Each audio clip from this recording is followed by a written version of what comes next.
बिस्मिल्लाहिर्रहमानिर्रहीम। अस्सलाम वालेकुम स्टूडेंट्स। लास्ट लेक्चर में हमने सिलेक्शन स्ट्रक्चर के अंदर इफ़ स्टेटमेंट जो है वो स्टार्ट किया था और हमने इफ़ स्टेटमेंट की 3 फॉर्म्स की बात की थी कि जब हम इफ़ स्टेटमेंट की बात करते हैं तो उसमें सिंपल इफ़ स्टेटमेंट की भी बात करते हैं जो कि एक अल्टरनेटिव के साथ, एक ऑप्शन या एक चॉइस के साथ इफ़ स्टेटमेंट होती है। हमने इफ़ एल्स की बात भी की, जब आपके पास 2 अल्टरनेटिव्स हों, जब 2 चॉइसेस हों, 2 ऑप्शंस हों, तो आप वहाँ उस सिचुएशन में इफ़ एल्स स्टेटमेंट का इस्तेमाल करते हैं डिसीजन मेकिंग के लिए। इसी तरह अगर आपके पास मल्टीपल अल्टरनेटिव्स हों, मल्टीपल ऑप्शंस या चॉइसेस हों, तो वहाँ डिसीजन मेकिंग करने के लिए आप इफ़ एल्स इफ़ स्टेटमेंट का इस्तेमाल करते हैं। तो हमने इनके प्रोग्राम्स भी देखे थे और डिस्कशन भी हमने की थी, लेकिन रीडिंग हमारी जो है वो इफ़ स्टेटमेंट की मुकम्मल हो गई थी। इफ़ एल्स और इफ़ एल्स इफ स्टेटमेंट की जो रीडिंग है वो हमारी बाकी है, तो पहले वो रीडिंग करते हैं और फिर आज का जो आगे सवाल है हमारे पास नेस्टेड इफ स्टेटमेंट, फिर उसके ऊपर बात करते हैं ताकि हमारा जो इफ स्टेटमेंट का ये टॉपिक है ये वाइंड अप हो जाए। तो इफ एल्स स्टेटमेंट जो है ये एक शॉर्ट क्वेश्चन है जी हमारे पास, इसको मैं यहाँ लिख देता हूँ, इंपॉर्टेंट शॉर्ट क्वेश्चन। आप इसको इफ स्टेटमेंट विद 2 अल्टरनेटिव्स भी कह सकते हैं, ये तो बात हम पहले डिस्कस कर चुके हैं। तो इसकी डेफिनेशन देख लेते हैं। If else statement if statement की एक और टाइप है। ये एग्जीक्यूट करती है स्टेटमेंट के एक ब्लॉक को जब कंडीशन क्या होगी, ट्रू, और दूसरे ब्लॉक को जब कंडीशन क्या होगी, फॉल्स। यानी इसका मतलब है कि इफ एल्स के अंदर हमारे पास स्टेटमेंट्स के 2 ब्लॉक होंगे। पहला ब्लॉक कंडीशन के ट्रू होने की सूरत में एग्जीक्यूट होता है और दूसरा ब्लॉक कंडीशन के फॉल्स होने की शक्ल में एग्जीक्यूट होता है। ये हमने लास्ट टाइम एग्जांपल के अंदर देख लिया था। In any situation, one block is executed and other is skipped.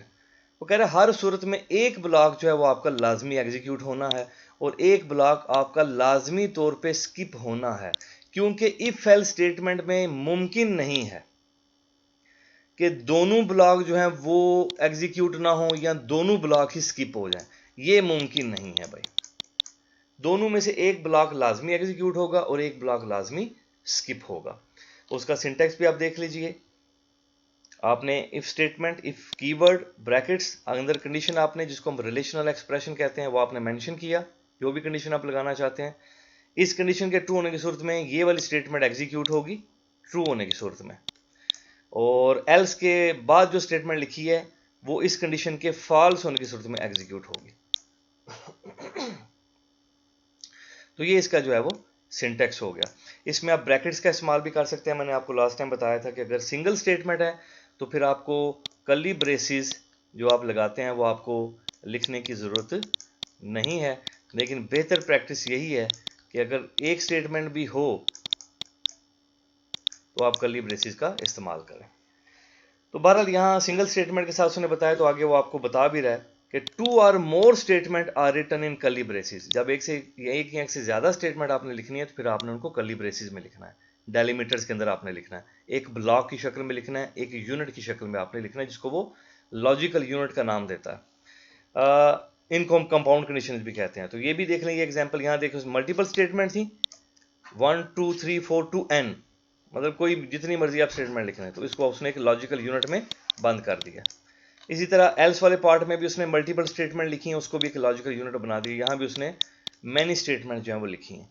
तो ये वाला सिंटेक्स भी आपने लिखना है, सिंगल स्टेटमेंट वाला भी और मैनी स्टेट वाला ब्लॉक वाला सिंटेक्स भी आपने पेपर में मेंशन लाजमी करना है, ताकि दोनों जो है वो आपके सिंटेक्स जो है वो मेंशन हो। क्योंकि एग्जामिनर जो है ये दो चेक करेगा कि आपको सिंपल जो है वो सिंगल स्टेटमेंट का सिंटेक्स ही पता है या आपको ये भी पता है कि मल्टीपल स्टेटमेंट जो है वो भी लिखी जा सकती हैं, ब्लॉक और यूनिट भी बनाया जा सकता है, कंपाउंड स्टेटमेंट लिखी जा सकती हैं। तो वो आपने इसलिए लाजमी मेंशन करना है। इसका फ्लो चार्ट बड़ा सिंपल सा है। कंट्रोल यहाँ पहुंचा, उसने कंडीशन चेक की और अगर कंडीशन ट्रू है तो वो एक ब्लॉक ऑफ स्टेटमेंट जो है वो उसको रन कर देगा। अगर कंडीशन फॉल्स है तो वो दूसरे ब्लॉक में जो स्टेटमेंट लिखी हुई है एल्स के पार्ट में, ये वाला हिस्सा कौन सा है, ये एल्स वाला हिस्सा है, ठीक है जी, ये एल्स वाला हिस्सा है, तो वो इनको एग्जीक्यूट कर देगा। तो हर सूरत में कोई ना कोई ब्लॉक जो है वो लाजमी एग्जीक्यूट होगा और एक ना एक ब्लॉक लाजमी तौर पे स्किप होगा।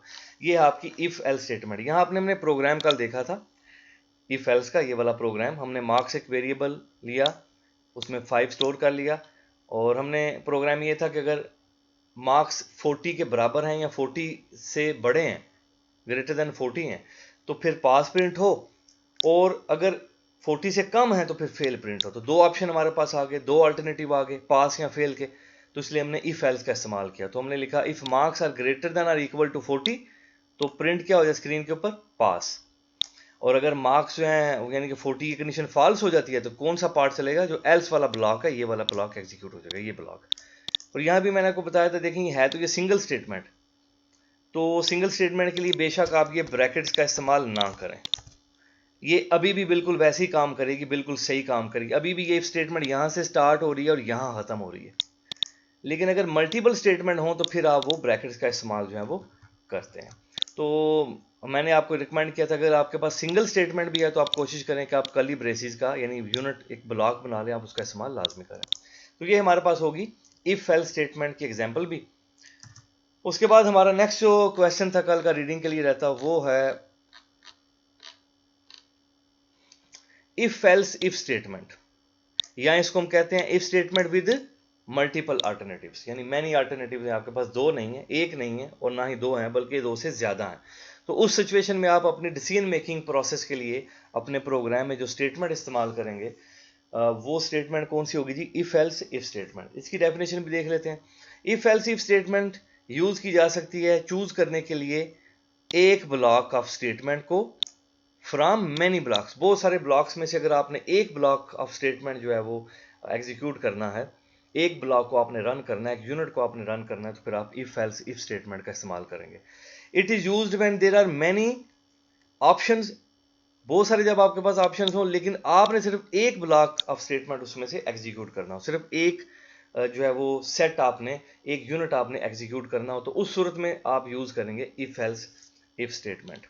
जाहिर बात है कंडीशन की बेस के ऊपर ही सारा कुछ होगा। इफ स्टेटमेंट चाहे सिंपल इफ हो, चाहे इफ एल्स हो, चाहे इफ एल्स इफ हो, इन तमाम फॉर्म्स के अंदर, तमाम टाइप्स के अंदर जो कुछ भी हो रहा है, वो जो सबसे ऊपर आप कंडीशन लिखते हैं वो उसी की बेस के ऊपर सब कुछ परफॉर्म हो रहा होता है। अगर वो शुरू में ट्रू हो जाए तो फिर वो जो पहला ब्लॉक है वो एग्जीक्यूट हो जाएगा, उसके बाद वाला कोई ब्लॉक जो है वो एग्जीक्यूट नहीं होता। इसका जो है वो सिंटेक्स भी देख लें, सिंपल है जी। कंडीशन पहला ब्लॉक, फिर अगर ये कंडीशन फॉल्स है तो कंट्रोल कहाँ आ जाएगा, अगले वाले ब्लॉक में एल्स में आ जाएगा। एल्स में आके तो इस ब्लॉक को रन नहीं कर देगा बल्कि फिर दोबारा कंडीशन चेक करेगा, क्योंकि ये इफ एल्स इफ स्टेटमेंट है। ठीक है जी, इसी वजह से इसको कहते हैं इफ एल्स इफ स्टेटमेंट। तो यानी कि एल्स में जाके दोबारा से इफ कंडीशन चेक होगी, ये नहीं कि इफ एल्स की तरह एल्स में जाके जो कुछ भी लिखा हुआ है बस उसको एग्जीक्यूट कर देगा। तो यहां कंट्रोल आएगा, इस कंडीशन को चेक करेगा, अगर ये कंडीशन भी फॉल्स हुई तो ये ब्लॉक एग्जीक्यूट नहीं होगा, कंट्रोल आपका इस एल्स के ऊपर आ जाएगा, और इस एल्स के ऊपर आगे ब्लॉक 3 को एग्जीक्यूट नहीं कर देगा बल्कि दोबारा से कंडीशन चेक करेगा। अगर ये कंडीशन भी फॉल्स हुई तो फिर आगे चलता जाएगा एंड सो ऑन, ये बात जो है वो ब्लॉक एन तक चलेगी। ठीक है जी, तो जब जैसी कंडीशन ट्रू हो जाएगी वो ब्लॉक एग्जीक्यूट हो जाएगा, और उससे फिर ऑनवर्ड जितने भी ब्लॉक बाकी बचेंगे वो फिर सारे स्किप हो जाएंगे। तो इसका फ्लो चार्ट भी आप देख लें, बिल्कुल सिंपल है जी। फ्लो चार्ट, कंट्रोल ऊपर से मूव करके नीचे आया, कंडीशन चेक हुई, पहली कंडीशन अगर वो ट्रू है तो स्टेटमेंट पहला ब्लॉक जो है वो चल जाएगा, अगर फॉल्स है तो अगली कंडीशन चेक होगी, यानी ये वाला, इसकी बात वो कर रहा है, इसको इससे रिलेट कर दें आप, इस कंडीशन को इस कंडीशन से रिलेट कर दें आप। ठीक है, ये तीसरा ब्लॉक है तो इसको आप नेक्स्ट से रिलेट कर दें एंड सो ऑन, ये चलता जाएगा। फिर कंडीशन अगर ट्रू जो है वो कंडीशन टू जो है वो अगर ट्रू होती है तो उसका ब्लॉक जो है, जो ब्लॉक नंबर 2 है वो एग्जीक्यूट होगा, अगर वो फॉल्स होती है तो कंट्रोल फिर आगे मूव कर जाएगा, और अगर आगे ब्लॉक जो है वो तीसरा ब्लॉक आ जाएगा एंड सो ऑन, चलते चलते ये आगे मूव करता जाएगा, एन ब्लॉक तक पहुंचेगा, जैसे ये एन ब्लॉक तक पहुंच गया। और अगर यहां भी कंडीशन फॉल्स हो जाती है तो फिर n+1 ब्लॉक, फिर n+2 block and so on, फिर जो उसने सिर्फ समझाने के लिए आपको लिख दिया, तो ये आगे चलता जाएगा। तो ये इसका फ्लो चार्ट है। इसकी वर्किंग जो है वो तो ऑलरेडी हम ऊपर डिस्कस हो चुकी है, ये फिर भी पढ़ लेते हैं। टेस्ट कंडीशन जो इफ स्टेटमेंट में होती है with multiple alternatives are executed in a sequence until a true condition is reached. तो ये कंडीशन जो है वो जाहिर बात है सारी कंडीशन उस वक्त तक चेक होती रहेंगी जब तक कि ट्रू कंडीशन मिल नहीं जाती। ये भी चेक होगी, फॉल्स होगी, फिर अगली कंडीशन चेक होगी। तो एक सीक्वेंस में ये सारी कंडीशन चेक होती रहेंगी, तब तक चेक होती रहेंगी जब तक कि क्या नहीं मिल जाती, ट्रू कंडीशन जो है वो मिल नहीं जाती। जैसी ट्रू कंडीशन मिलेगी, if a condition is true, the block of statement, उसी कंडीशन के नीचे जो ब्लॉक होगा वो क्या हो जाएगा, वो एग्जीक्यूट हो जाएगा। और रिमेनिंग जितने भी ब्लॉक होंगे फिर उस इफ एल्स इफ स्टेटमेंट के अंदर, चाहे आगे 100 ब्लॉक अभी रहता है, वो सारे के सारे क्या हो जाएंगे, स्किप हो जाएंगे, यानी इग्नोर हो जाएंगे, वो उनमें से कुछ भी अब कंडीशन भी चेक नहीं होगी। If a condition is false, अगर कंडीशन फॉल्स होती है तो block of statement following the condition is skip, तो वो उस ब्लॉक की वो स्टेटमेंट स्किप हो जाएंगी। The statement after the last else are executed if all conditions are false. और आपको पता है एल्स वाला पार्ट कब चलेगा, जब ऊपर कोई भी कंडीशन ट्रू नहीं होगी। फॉर एग्जाम्पल ऊपर आपने 10 कंडीशन लगाई हैं, 10 ब्लॉक आपने बनाए हैं, कंडीशन 1 ब्लॉक 1, कंडीशन 2 ब्लॉक 2, कोई कंडीशन ट्रू नहीं हुई, और आखिरी आपने फिर एक सोल्यूशन रखा हुआ है कि अगर ऊपर कोई भी कंडीशन ट्रू नहीं होती तो फिर ये वाली स्टेटमेंट एग्जीक्यूट हो जाए, ये जो ब्लॉक एन में लिखी हुई है। कुछ भी आप यहाँ लिख सकते हैं। तो वो एग्जाम्पल में जब आप प्रोग्राम्स करते हैं तो फिर आपको इसका बेहतर आइडिया होता है। तो ये हो गया जी हमारे पास इफ एल्स इफ का फ्लो चार्ट, सिंटैक्स, उसकी वर्किंग, उसकी डेफिनेशन। ये हमारे पास पेपर में लॉन्ग क्वेश्चन के तौर पे आ चुका है, और इम्पॉर्टेंट लॉन्ग है भाई। तो इसको लॉन्ग क्वेश्चन के तौर पे आपने याद रखना है। इसमें आपने 2 नंबर की डेफिनेशन है, इसमें 2 नंबर सिंटैक्स के हैं, इसमें 2 नंबर फ्लो चार्ट के हैं, 2 नंबर इसमें जो है वो आपने नंबर डिवीजन, आपको आइडिया है, वो हम ऑलरेडी इस तरह की चीज़ें शुरू में डिस्कस कर चुके हैं, पार्ट 1 में भी डिस्कस कर चुके हैं कि आपने नंबर डिवीजन जो है वो कैसे करनी है। तो ये हो गया जी इफ एल्स इफ वाला पार्ट। इसका प्रोग्राम भी आप देख लेते हैं कि हमने एक नंबर लिया था और हमने मालूम करना था ये नंबर जो है वो पॉजिटिव है, नेगेटिव है या जीरो है। तो कितने ऑप्शन हमारे पास हुए, 3, यानी 2 से ज़्यादा हो गए हैं। तो जैसे ही 2 से ज़्यादा होंगे तो हमारे पास इफ एल्स इफ स्टेटमेंट का इस्तेमाल होगा। तो पहले हमने कंडीशन चेक की, if number is greater then 0, अगर नंबर 0 से बड़ा है तो क्या प्रिंट हो जाए, पॉजिटिव नंबर। लेकिन अगर ये कंडीशन फॉल्स हो तो कंट्रोल कहाँ आ जाएगा, इस एल्स के अंदर, यहाँ के इस कंडीशन को चेक करेगा। अगर नंबर 0 से छोटा है तो क्या प्रिंट हो जाएगा, नेगेटिव नंबर। तो अगर नंबर जो है वो 0 से भी बड़ा नहीं है और 0 से छोटा भी नहीं है, तो फिर अंडरस्टूड है कि नंबर फिर हमारे पास क्या है, 0। तो एल्स वाले पार्ट में जैसे ही कंट्रोल आएगा तो ये ऑटोमेटिकली चलेगा। यानी ऊपर से अगर कोई भी कंडीशन ट्रू नहीं हुई, और यहाँ तो इस वक्त 2 ब्लॉक है ना आपके पास ऊपर, अगर ऊपर 10 ब्लॉक भी होते, कोई कंडीशन ट्रू ना होती, तो एंड पे कौन सा ब्लॉक हमने लिखा हुआ है, एल्स का। तो एल्स में हम वो जो है वो स्टेटमेंट्स लिखते हैं जो हम चाहते हैं कि अगर कोई कंडीशन ऊपर ट्रू ना हो तो फिर ये वाली स्टेटमेंट जो है वो एग्जीक्यूट हो जाए।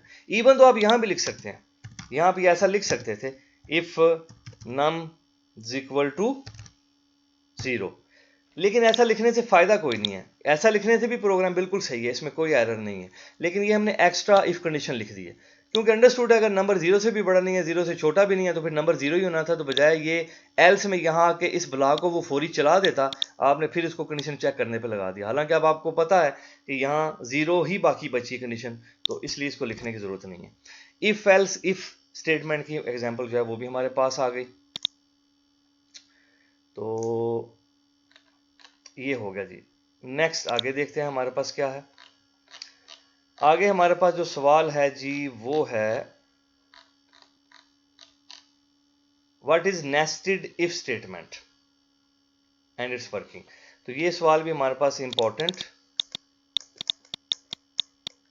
लॉन्ग क्वेश्चन है, ठीक है जी। ये सवाल भी हमारे पास इंपॉर्टेंट लॉन्ग क्वेश्चन है जी। तो इसकी रीडिंग भी स्टार्ट कर लेते हैं।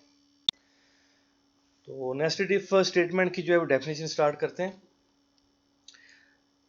If statement within an if statement is called nested if statement. अगर आप एक इफ स्टेटमेंट के अंदर एक और इफ स्टेटमेंट जो है वो कोड करते हैं, लिखते हैं, तो ये बन जाएगी हमारे पास नेस्टेड इफ स्टेटमेंट। और ये जो नेस्टेड इफ स्टेटमेंट की ये जो नेस्टेड टर्म है ये बड़ी जेनेरिक है, यानी कल को आप चैप्टर नंबर 12 में हम लूप्स के बारे में पढ़ेंगे। तो अगर आप एक लूप के अंदर एक और लूप लिखते हैं तो वो नेस्टेड लूप कहलाएगी। एक इफ के अंदर एक और इफ लिखते हैं तो वो नेस्टेड इफ कहलाएगी, ठीक है जी। एक स्विच स्टेटमेंट के अंदर एक और कहीं स्विच स्टेटमेंट यूज करते हैं तो वो नेस्टेड। इस तरह ये नेस्टेड जो है वो एक जेनेरिक टर्म जो है वो यूज की जा रही है, ये सिर्फ इफ स्टेटमेंट के लिए नहीं है।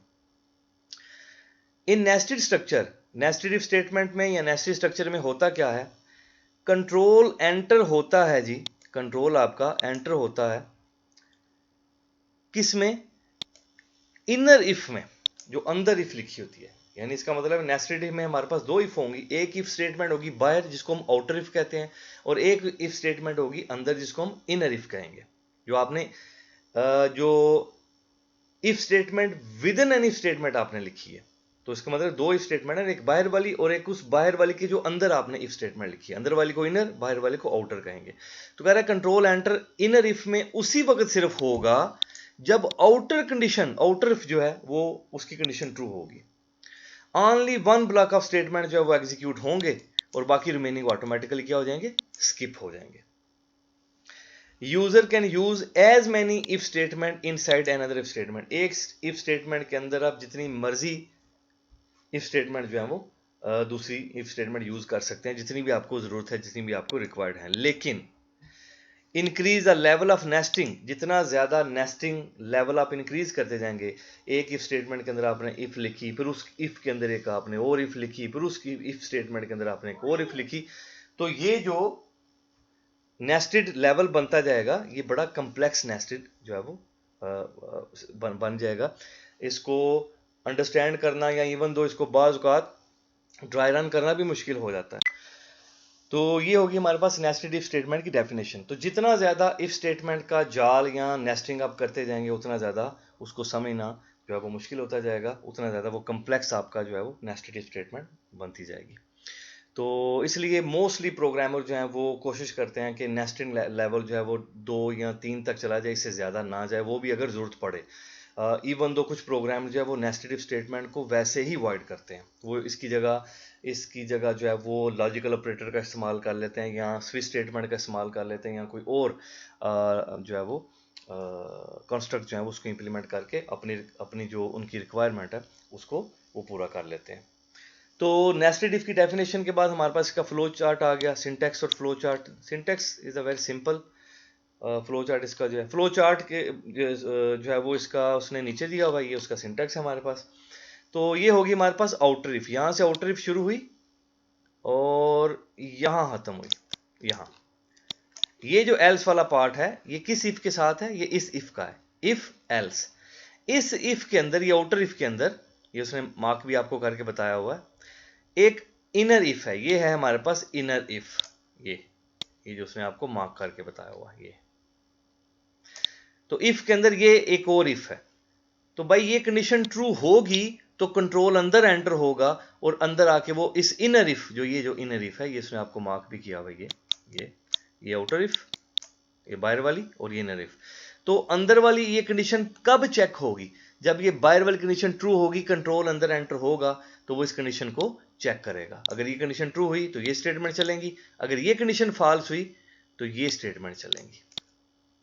लेकिन अगर ये कंडीशन फॉल्स हो गई, ये आउटर इफ वाली, तो ये पूरा ब्लॉक जो है ये आपका ऑटोमेटिकल क्या हो जाएगा, ये स्किप हो जाएगा। और कौन सा पार्ट चलेगा, इस इफ का जो एल्स वाला पार्ट है, ये वाला पार्ट, ये स्टेटमेंट एग्जीक्यूट हो जाएंगी। ठीक है जी, इसको एक प्रोग्राम की शक्ल में भी देख लेते हैं।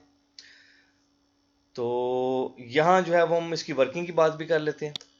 ठीक है जी, पेपर में आपने वर्किंग भी इसकी मेंशन करनी है। इन नेस्टेड इफ स्टेटमेंट जो कंडीशन है आउटर इफ की, वो सबसे पहले चेक होगी, एवेल्युएट होगी। अगर वो ट्रू हुई तो कंट्रोल एंटर होगा इनर इफ ब्लॉक में, यानी कि अंदर वाली इफ ब्लॉक है उसमें वो एंटर होगा। अगर कंडीशन फॉल्स होगी आउटर की तो inner if is skipped and control directly move to the else part. तो अगर ये कंडीशन फॉल्स होगी तो ये पूरे का पूरा ब्लॉक जो है इनर इफ का ये स्किप हो जाएगा और कंट्रोल कहां आ जाएगा, इस एल्स वाले पार्ट में आ जाएगा जो कि आउटर इफ का हिस्सा है, part of the outer if. और अगर आउटर इफ ट्रू हुई तो कंट्रोल एंटर होगा इनर इफ स्टेटमेंट में और इनर इफ स्टेटमेंट एवेल्युएट होगी according to the simple if statement. और अब आप जब कंट्रोल अंदर एंटर हो जाएगा तो आपने अब बाहर वाली इफ को तो आपने नहीं देखना, अब आप सिर्फ इतने वाले पार्ट को देखेंगे। तो ये सिंपल इफ एल्स लिखा हुआ है, तो जैसे इफ एल्स काम करती है वैसे ये काम करेगी। तो ये हो गया, इसमें आपको रट्टा लगाने की जरूरत नहीं है, सिंपल अगर ये फ्लो चार्ट, ये सिंटैक्स आप इसका लिख लेते हैं तो फिर बड़ी आसानी से आप ये इसकी वर्किंग लिख सकते हैं कि अगर आउटर इफ कंडीशन जो है वो ट्रू होती है तो कंट्रोल एंटर होगा और इनर इफ की कंडीशन चेक करेगा, और इनर इफ जो है वो बिल्कुल नॉर्मल तरीके से चलेगी जैसे सिंपल इफ स्टेटमेंट या इफ एल्स स्टेटमेंट चलती है। लेकिन अगर ये आउटर इफ की कंडीशन फॉल्स हो गई तो कंट्रोल ये पूरे ब्लॉक को, इनर इफ वाले ब्लॉक को स्किप कर देगा और डायरेक्टली मूव करेगा वो एल्स पार्ट के ऊपर, और एल्स में जो लिखा होगा वो एग्जीक्यूट कर देगा। तो ये इसकी वर्किंग होगी हमारे पास। इसका फ्लो चार्ट भी देख लेते हैं, बिल्कुल सेम जो सिंटेक्स जो उसने सिंटेक्स में बताया उसका उसने फ्लो चार्ट भी बना दिया। कंट्रोल हमारे पास ऊपर से है मूव करता हुआ, कंडीशन उसने चेक की है आउटर इफ की, ये कौन सी है जी, ये आउटर इफ है, ओ से मैं इसको लिख देता हूँ जी, ठीक है जी। तो कंडीशन अगर तो फॉल्स हो गई है तो कंट्रोल डायरेक्टली कहाँ आ जाएगा, एल्स वाले पार्ट में, ये एल्स वाला पार्ट है ये, ठीक है। ये ऊपर उसने बताया ना ये वाला पार्ट, तो ये जो एल्स वाला पार्ट है ये वाला पार्ट, इसको मैं यहां ले आता हूं, ये पार्ट है जी ये, ठीक है जी। तो अगर कंडीशन फॉल्स होगी आउटर की तो directly else part outer if का चल जाएगा, लेकिन अगर वो ट्रू होगी तो फिर जो अंदर हमारे पास आउटर इफ, इनर इफ है सॉरी, फिर कंट्रोल उसके ऊपर चला जाएगा ये, तो ये इनर इफ के ऊपर कंट्रोल आ जाएगा ये। और इनर इफ में कंट्रोल आने के बाद आप देख लेंगे अंदर वाला जो फ्लो चार्ट है ये बिल्कुल सेम है, इफ एल्स वाला जो फ्लो चार्ट है आपने पढ़ा है, तो वो उसके मुताबिक ही वो चलेगा। अगर उसकी कंडीशन ट्रू हुई तो उसका एक ब्लॉक चलेगा, और अगर कंडीशन फॉल्स हुई तो उसका दूसरा ब्लॉक एग्जीक्यूट होगा, ठीक है जी। तो ये सिंपल हमारे पास इसका नेस्टेड इफ स्टेटमेंट का फ्लो चार्ट भी हो गया। इसका एक अदद जो है वो प्रोग्राम भी हम देख लेते हैं कोड ब्लॉक में। नेस्टेड जो है वो इफ एल्स का हमने प्रोग्राम देख लिया, इफ एल्स इफ का भी प्रोग्राम हमने देख लिया, अब नेस्टेड का देख लेते हैं। तो सिंपल हमारे पास एक प्रोग्राम है, अगर ये प्रोग्राम है हमारे पास कि एक प्रोग्राम क्रिएट करें जो चेक करे कि जो पहला नंबर है, फर्स्ट नंबर है, वो क्या बड़ा है सेकंड और थर्ड नंबर से, यानी एक 3 नंबर है उनमें देखना है कि पहला नंबर जो है वो बाकी 2 से बड़ा है कि नहीं बड़ा। तो इस प्रोग्राम को कुछ इस तरीके से हमने नेस्टेड इफ के जरिए हमने रिजॉल्व किया है। तो ये हमने 3 नंबर ले लिए, या आप यूजर से भी इनपुट करवा सकते हैं स्कैनएफ के जरिए। और सबसे पहले हमने क्या चेक कर लिया, कंडीशन अगर ए बी से बड़ा है, अगर ए बी से बड़ा है तो ये आउटर इफ होगी हमारे पास, ये यहां से ये जो ब्लॉक है ना, ये पूरा ब्लॉक ये आउटर इफ है। आउटर इफ कहां से स्टार्ट हो रही है, यहां से स्टार्ट हो गई यहां तक आ रही है। तो आउटर इफ में हमने कौन सी फॉर्म यूज की है, इफ एल्स वाली। ये इफ है और ये उसका एल्स पार्ट है, यानी इस एल्स का ताल्लुक इसके साथ है, इसके साथ, क्योंकि इसी के नीचे नजर आ रहा है ना आपको, ये इंडेंटेशन जो है वो आपको बता रही है कि कौन सा एल्स किस इफ के नीचे आ रहा है। तो ये एल्स जो है ये किसका हिस्सा है, ये इस इफ का हिस्सा है। तो ये बेसिकली टोटल ये इफ एल्स स्टेटमेंट बन गई। तो इस इफ कंडीशन, ये आउटर इफ इसको हम कहेंगे, ठीक है जी। यहां मैं लिख भी देता हूं, ये क्या है, आउटर इफ स्टेटमेंट। तो अगर ये कंडीशन ट्रू होगी तो कंट्रोल अंदर एंटर हो जाएगा इस ब्लॉक में, ये इस ब्लॉक के अंदर हमने एक और इफ स्टेटमेंट लिखी हुई है, इफ एल्स स्टेटमेंट ये। तो ये इफ के अंदर एक और इफ आ गई, तो इसको हम कहते हैं नेस्टेड इफ स्टेटमेंट। अंदर आके हमने क्या चेक किया कि अगर बाहर तो अब चेक कर लिया ना, अगर ए बी से बड़ा है, तो अंदर हमने दोबारा क्या चेक किया, ए सी से भी बड़ा है, ए बी से तो बड़ा है। अगर वो ट्रू हो गया तो हम तो ये नहीं कह सकते कि ए जो है वो बाकी दोनों से बड़ा है, जब तक हम ये भी ना चेक कर लें कि ए सी से भी बड़ा है। तो वो भी हमने चेक कर लिया। तो अगर ए सी से भी बड़ा हो गया, बी से तो ऑलरेडी बड़ा होगा तो वो कंट्रोल अंदर आएगा ना। तो अगर ए सी से भी बड़ा हो गया तो फिर हम क्या प्रिंट कर देंगे, A is greater than B and C. लेकिन अगर ये कंडीशन फॉल्स हो गई, ये ट्रू हो गई है, कंट्रोल अंदर एंटर हो गया, लेकिन ये कंडीशन फॉल्स हो गई, तो फिर हम क्या लिखेंगे, ए ग्रेट जो है वो नॉट ग्रेटर देन अदर्स। तो ए जो है वो बाकी दोनों से बड़ा नहीं है, वो किसी एक से छोटा जरूर है। इसी तरह अगर शुरू में ये कंडीशन फॉल्स हो जाती है कि ए बी से बड़ा ही नहीं है, तो कंट्रोल डायरेक्टली कहां आ जाएगा, इस एल्स वाले पार्ट में। इस एल्स वाले पार्ट में आकर डायरेक्टली क्या लिख देगा, वो ए जो है वो ग्रेटर देन नहीं है अदर से, यानी ए जो है वो अगर बी से बड़ा, एक से भी, अगर जाहिर बात है हमें तो चेक करना था वो दोनों से बड़ा है, तो तब हम लिखें कि ए दोनों से बड़ा है। लेकिन यहां अगर ये कंडीशन फॉल्स हो जाती है कि ए बी से बड़ा नहीं है, तो फिर डायरेक्टली एल्स वाले पार्ट में आएगा और हमने लिख दिया कि ए जो है वो बाकी दोनों से बड़ा नहीं है। और अगर वो ये कंडीशन ट्रू होती है तो कंट्रोल एंटर होगा और दूसरी कंडीशन भी चेक करेगा कि ए वाकई सी से भी बड़ा है। तो अगर वो सी से भी बड़ा हो गया, ए से भी बड़ा हो गया, बी से भी बड़ा हो गया, तो फिर हम क्या प्रिंट कर देंगे कि ए जो है वो बी और सी दोनों से बड़ा है। अदरवाइज अगर यहां भी ये भी कंडीशन फॉल्स हो जाती है, इनर इफ की ये वाली कंडीशन फॉल्स हो जाती है, तो इसका एल्स कौन सा है, ये वाला एल्स है, तो ये पार्ट चल जाएगा, ठीक है जी। तो आप कहेंगे ये कब ये नहीं चलेगा, फिर भाई जब ये कंडीशन ट्रू हो जाएगी ना आउटर इफ की, तो ये एल्स तो कभी भी नहीं चलेगा। ये कंडीशन अगर फॉल्स होती है तो डायरेक्टली ये वाला एल्स चलेगा, फिर ये पूरा हिस्सा एग्जीक्यूट नहीं होगा, ये बात तो क्लियर है ना। आप इस अंदर वाली इफ को एक स्टेटमेंट माने, आप अंदर वाली इफ को अभी इफ स्टेटमेंट के तौर पे ना देखें, अगर आप इसको सिंपल एक स्टेटमेंट मानते हैं तो स्टेटमेंट, अगर फॉर एग्जाम्पल मैं यहाँ ले लिख देता हूँ प्रिंट, ऐसे कोई भी स्टेटमेंट लिख देता हूँ, ठीक है जी, ये मैंने स्टेटमेंट लिख दी हेलो। तो अब आप देखें ये सिंपल इफ स्टेटमेंट बन गई है ना, इफ एल्स स्टेटमेंट बन गई। तो अगर ये कंडीशन ट्रू हुई तो ये वाला पार्ट चलेगा, अगर ये कंडीशन फॉल्स हुई तो ये वाला पार्ट चलेगा। मैंने इस स्टेटमेंट की जगह एक इफ स्टेटमेंट लिख देता हूं, ये वाली, ये देखें ये इफ है तो ये भी स्टेटमेंट ही ना, लेकिन क्योंकि बाहर भी इफ है अंदर भी इफ लिख दिया इसलिए इसको हम नेस्टेड इफ भी कह देंगे, ये नेस्टेड इफ स्टेटमेंट है, लेकिन है तो ये भी एक स्टेटमेंट। तो इसको आप उसी नजरिए से देखें कि ये एक सिंपल इफ एल्स स्टेटमेंट है। अगर ये कंडीशन ट्रू होती है कंट्रोल अंदर आएगा और अंदर आके दोबारा इस इफ कंडीशन को चेक करेगा और उसके मुताबिक फिर ये वाला पार्ट एग्जीक्यूट करेगा या फिर एल्स वाला पार्ट एग्जीक्यूट करेगा। तो ये नेस्टेड इफ स्टेटमेंट जो है ये बड़ा इंपॉर्टेंट जो है वो हमारे पास एक लॉन्ग क्वेश्चन है, ठीक है जी।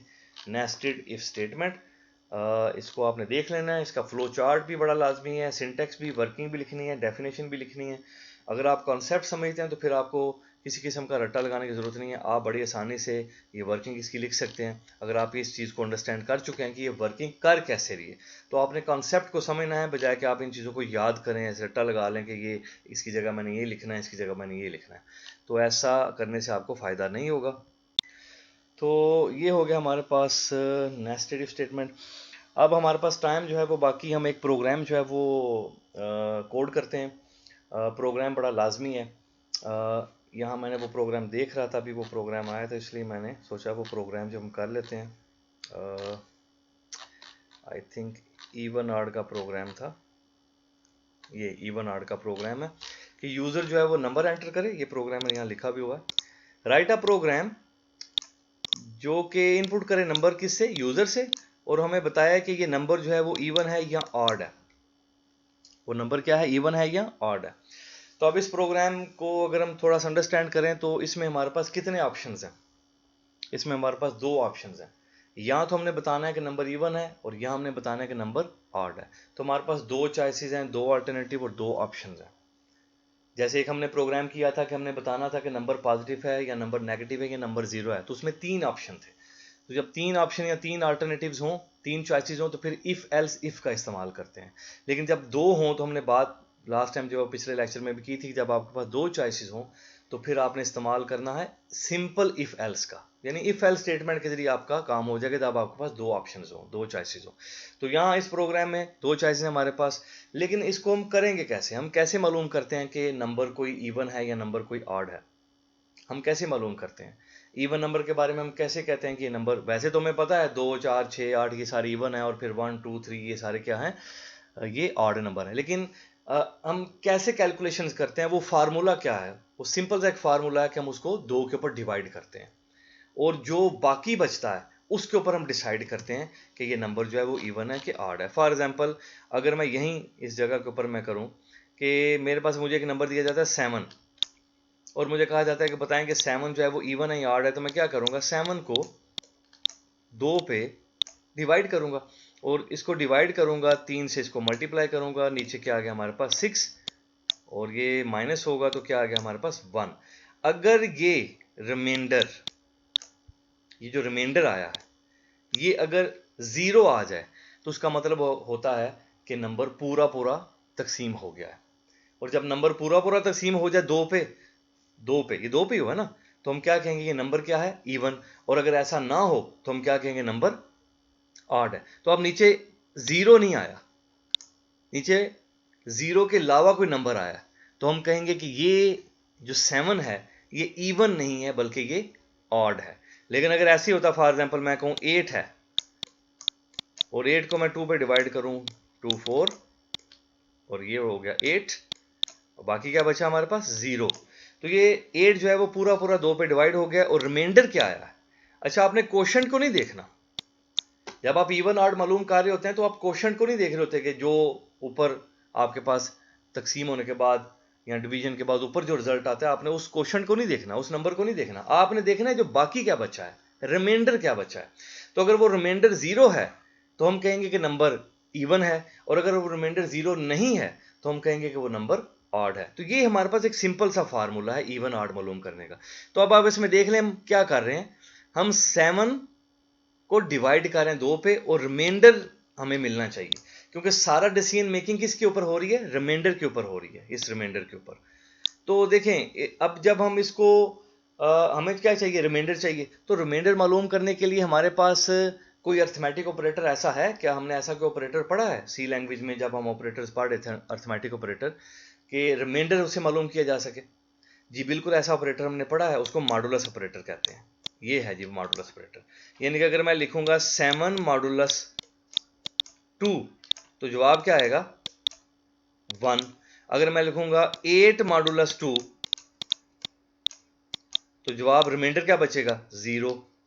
ठीक है, डिवाइड नहीं करना आपने। जब आप 7 डिवाइड करेंगे 2 पे तो फिर तो आंसर 3 आएगा, हमें 3 से कोई लेना देना नहीं है। आप जब 8 को डिवाइड करेंगे 2 पे तो आंसर क्या आएगा 4। हमें इस 4 से लेना देना नहीं है, हमें इससे नहीं पता चलेगा इस 4 या 3 से कि ये नंबर इवन है या ऑड है, हमें पता चलेगा जो बाकी बचा है। तो इसलिए बजाय हम डिवीजन का ऑपरेटर यूज करें, हम क्या चेक करेंगे, हम कैसे मालूम करेंगे, रिमाइंडर निकालेंगे मॉडुलस ऑपरेटर के जरिए, और अगर रिमाइंडर बराबर हुआ 0 के तो हम कहेंगे कि नंबर क्या है इवन, और अगर वो रिमाइंडर बराबर हुआ 1 के या तो हम क्या कहेंगे कि नंबर जो है वो ऑड है। बस ये फार्मूला हमने याद रखना है और इफ एल्स में हमने इस फार्मूले को इस्तेमाल करना है। तो अब इस प्रोग्राम को बनाते हैं कोड ब्लॉक में। प्रोग्राम दोबारा देख लेते हैं। वो कह रहे जी प्रोग्राम आपने इनपुट किससे करवाना है, यूजर से करवाना है। तो यहां हमने फिक्स नंबर नहीं लेना बल्कि यूजर से एक नंबर लेना है। तो पहले तो हम एक वेरिएबल ले लेते हैं ए, या नाम ले लेते हैं आसानी के लिए, ताकि वो नाम ऐसा हम वेरिएबल अगर रखें जो कि जरा मीनिंगफुल हो। तो नम फॉर नंबर, नंबर भी पूरा लिख सकते हैं आप। तो हमने एक वेरिएबल ले लिया नम, इस नम की वैल्यू हमने किससे लेनी है, यूजर से। तो पहले एक मैसेज डिस्प्ले कर देते हैं जरा यूजर फ्रेंडली बनाने के लिए। उसमें हम लिख देते हैं जी एंटर आर नंबर। ठीक है जी, नंबर एंटर करें जी। तो नंबर एंटर, ये तो हो गया। आउटपुट स्क्रीन पे क्या आ जाएगी जब प्रोग्राम चलेगा, एंटर अ नंबर। तो अब नंबर एंटर करवाने के लिए, इनपुट करवाने के लिए कौन सा हमारे पास प्री डिफाइंड फंक्शन है, स्कैन एफ। तो स्कैन एफ लिखेंगे हम। और स्कैन एफ का तरीका क्या क्या है, तरीकाकार क्या है कि हम फॉर्मेट स्पेसिफाई लिखेंगे। जिसमें अगर आपने लेक्चर, अगर आप ये स्कैन एफ का नहीं देखा तो आप इसको रिपीट कर सकते हैं। फॉर्मेट स्पेसिफाई लिखा %d, और एक ही नंबर हमने इनपुट करना है, और वो नंबर किस में इनपुट करना है, उस नाम वेरिएबल में जो ऊपर हमने डिक्लेयर किया। तो यहाँ लिख देंगे नाम, और साथ आपको याद होगा क्या यूज करेंगे हम, एड्रेस ऑपरेटर यूज करेंगे। ठीक है जी, और ये लगा दिया हमने सेमीकोलन।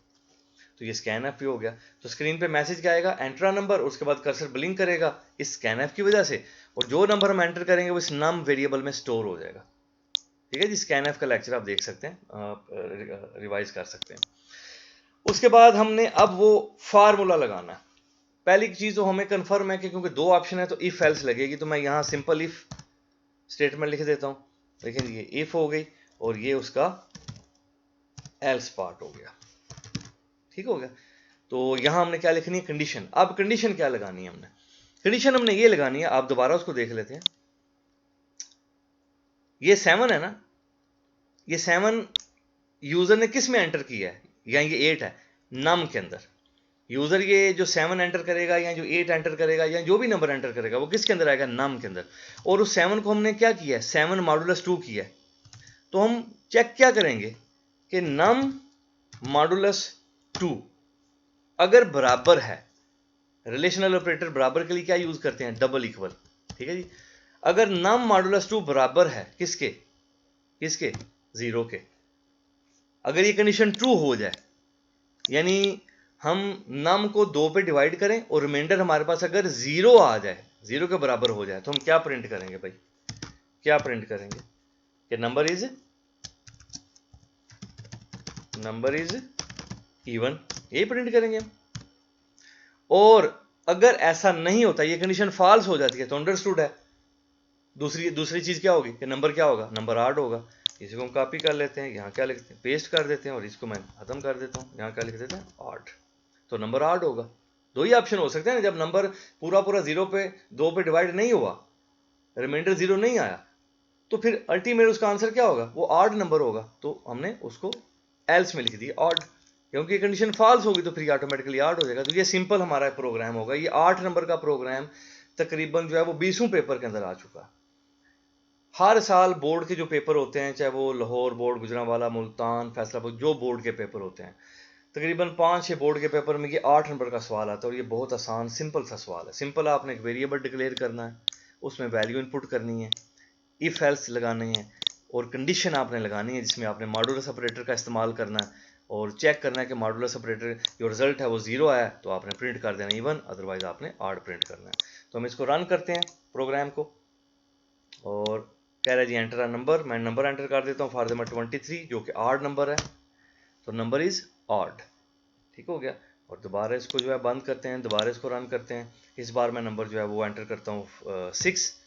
जैसे ही मैं इसको एंटर करूँगा, नंबर इज इवन। ठीक हो गया। तो इस तरह इवन आर्ड जो है वो नंबर हम मालूम कर सकते हैं। कि इवन आर्ड नंबर मालूम करने का हमारा एक छोटा सा प्रोग्राम हमने कोड कर लिया। तो ये सिर्फ समझाने के लिए कि इफ एल्स, जब आपको प्रोग्राम आता है तो आपने उसको सोचना कैसे स्टार्ट करना है। मैं एक लेक्चर जो है वो बाद में इंशाल्लाह रिकॉर्ड करूंगा कि प्रोग्राम को बनाना, जो अगर आप समझते हैं कि आपको मुश्किल पेश आ रही है प्रोग्राम बनाने में, उसको अंडरस्टैंड करने में, तो उसके लिए इंशाल्लाह मैं अलहदा से एक लेक्चर भी रिकॉर्ड करूंगा जो काफ़ी हेल्पफुल फिर आपके लिए होगा। कि जब आपको इस तरह की कोई वर्डिंग आती है, ऐसे कुछ वर्डिंग दी होती है, तो आपने उससे जजमेंट कैसे करनी है कि इस प्रोग्राम में मैंने कितने वेरिएबल डिक्लेयर करने हैं, उनकी क्या टाइप होनी चाहिए, और इसमें मैंने कौन से कंस्ट्रक्ट यूज़ करने हैं। तो उसके लिए इंशाल्लाह एक अलहदा से लेक्चर हमारा मैं रिकॉर्ड कर दूंगा, वो काफ़ी हेल्पफुल होगा, स्पेशली उन स्टूडेंट के लिए जो प्रोग्रामिंग में थोड़े से अपने आप को वीक समझते हैं और उनको थोड़ा मुश्किल लग रहा है। तो वो इंशाल्लाह हो जाएगा। फिल वक्त आप इस प्रोग्राम को समझिए, इसको अंडरस्टैंड करें, इसको आपने अपने तौर पे बनाना भी है अपने टर्बो सी में या कोड ब्लॉक्स के अंदर। इसको चला के देखें, प्रैक्टिस करें, और इस जैसे और प्रोग्राम भी आपके बुक्स में हैं वो भी बनाइए। वो ज़ीरो, पॉजिटिव और नेगेटिव वाला प्रोग्राम, वो भी बहुत लाजमी प्रोग्राम है, वो भी लाजमी आपने ट्राई करना है। तो ये हो गया हमारा इवन आर्ट का प्रोग्राम। तो टाइम भी हमारा जो है वो हो चुका है, तो आप इनको प्रैक्टिस कीजिएगा।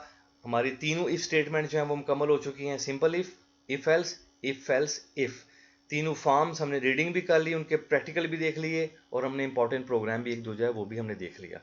तो कोई सवाल है तो आप नीचे चैट बॉक्स में लिख दें। आखिरी लेक्चर इस चैप्टर का हमारा होगा स्विच स्टेटमेंट का, इंशाल्लाह नेक्स्ट लेक्चर। तो वो इंशाल्लाह अपने नेक्स्ट लेक्चर में देखते हैं कि स्विच स्टेटमेंट कैसे काम करती है, और वो इफ़ के अल्टरनेटिव के तौर पे कैसे उसमें को हम इस्तेमाल कर सकते हैं। तो आज के लिए इतना ही। बहुत शुक्रिया आपका जी।